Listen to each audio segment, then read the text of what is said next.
بسم اللہ الرحمن الرحیم۔ السلام علیکم۔ آج ہم بات کریں گے نبی پاک صلی اللہ علیہ وسلم کے سفر طائف کی کہ وہ کون سی وجوہات تھیں اور کیوں نبی پاک صلی اللہ علیہ وسلم کو طائف کا سفر اختیار کرنا پڑا۔ ابو لہب، نبی پاک صلی اللہ علیہ وسلم کا چچا، جو جو ابو طالب کی وفات کے بعد ہاشمی قبیلے کا سربراہ بن گیا تھا، وہ اپنی نفرت پر قابو نہ پا سکا۔ جلد ہی اس نے محمد صلی اللہ علیہ وسلم کو قبیلے سے خارج کرنے اور قبیلے کی قانونی پشت پناہی سے محروم کرنے کا عذر تلاش کر دیا۔ اب کوئی بھی شخص آپ صلی اللہ علیہ وسلم کو بغیر کسی سزا کے خوف کے قتل کر سکتا تھا۔ کسی اور قبیلہ کی حفاظت حاصل کرنے کے بجائے آپ صلی اللہ علیہ وسلم نے ہجرت کا فیصلہ کیا۔ شہر طائف 2 دن کی مسافت پر تھا اور وہاں آپ صلی اللہ علیہ وسلم کے ماموں بھی تھے۔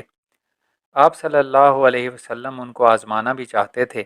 اپنی بیوی اور بچوں کو چھوڑ کر وہ اپنے وفادار خادم زید بن حارث رضی اللہ تعالی عنہ کے ساتھ بڑی امیدوں سے طائف پہنچے۔ جب انہوں نے شہر کے سرداروں سے اسلام قبول کرنے کے لیے اور آپ صلی اللہ علیہ وسلم کی مدد کرنے کے لیے کہا تو آپ کی تمام توقعات کے برعکس ان کا رد عمل بہت برا تھا۔ آپ صلی اللہ علیہ وسلم کو شہر فوراً چھوڑنے کے لیے کہا گیا۔ بازاری چھوکروں نے آپ صلی اللہ علیہ وسلم کا پیچھا کیا، آپ صلی اللہ علیہ وسلم پر مسلسل پتھر اور آپ کو اور آپ کے خادم کو زخمی کر دیا۔ آپ صلی اللہ علیہ وسلم ایک باغ کے دروازے پر کسی کو دیکھا جس نے آپ صلی اللہ علیہ وسلم کو پناہ دینے پر رضامندی کا اظہار کیا اور شرارتی پتھر مارنے والے آوارہ لڑکوں کا پیچھا کر کے انہیں بھاگنے پر مجبور کر دیا۔ اس باغ کا نگران ایک عیسائی ملازم تھا۔ اس نے باغ کے کچھ پھل پیش کر کے آپ صلی اللہ علیہ وسلم کی مہمان نوازی کی۔ جب پیغمبر صلی اللہ علیہ وسلم نے پھل کھانے سے پہلے خدا کا نام لیا تو عیسائی غلام کا تجسس بڑھا اور اس عیسائی غلام اور پیغمبر صلی اللہ علیہ وسلم نے مذہبی مسائل پر بات چیت کی۔ جب سکون ہوا تو پیغمبر صلی اللہ علیہ وسلم نے مکہ کی واپسی کا سفر شروع کیا۔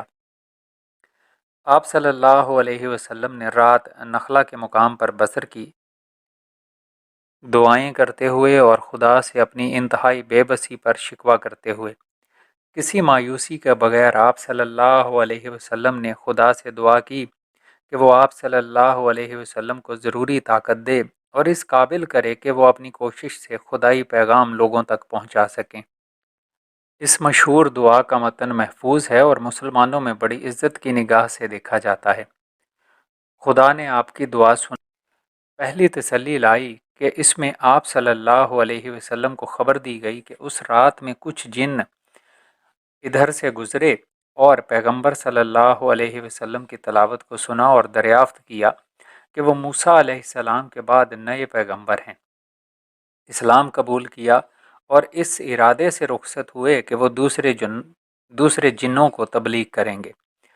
سورہ جن کا آغاز بھی یہاں سے ہوتا ہے، کہو مجھ پر وحی آئی ہے کہ جنوں کی ایک جماعت نے قرآن سنا۔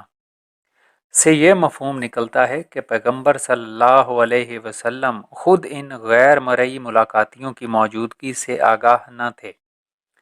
جب آپ مکہ کے نواحی علاقے میں پہنچے غار حرا کے پاس تو پیغمبر صلی اللہ علیہ وسلم نے ایک اجرتی قاصد کو اپنی والدہ کے خاندان کے ایک فرد کے پاس بھیجا کہ وہ آپ صلی اللہ علیہ وسلم کو اپنی حفاظت میں لے لیں، لیکن اس نے انکار کر دیا۔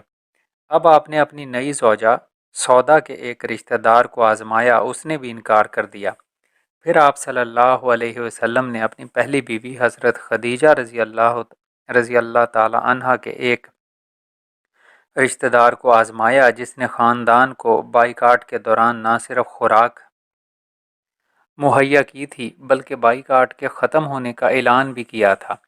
اس نے رضامندی ظاہر کی، پس وہ اور کچھ اس خاندان کے دوسرے افراد مسلح ہو کر غار حرا میں آ کے محمد صلی اللہ علیہ وسلم کو مکہ بحفاظت لائے اور انہوں نے صحن کعبہ میں اعلان کیا کہ محمد صلی اللہ علیہ وسلم کو انہوں نے اپنی حفاظت میں لے لیا ہے۔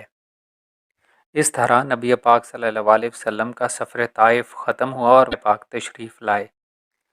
یہ تمام احوال اللہ نے ڈاکٹر محمد حمید اللہ نے اپنی کتاب سیرت محسن انسانیت میں بیان فرمایا ہے۔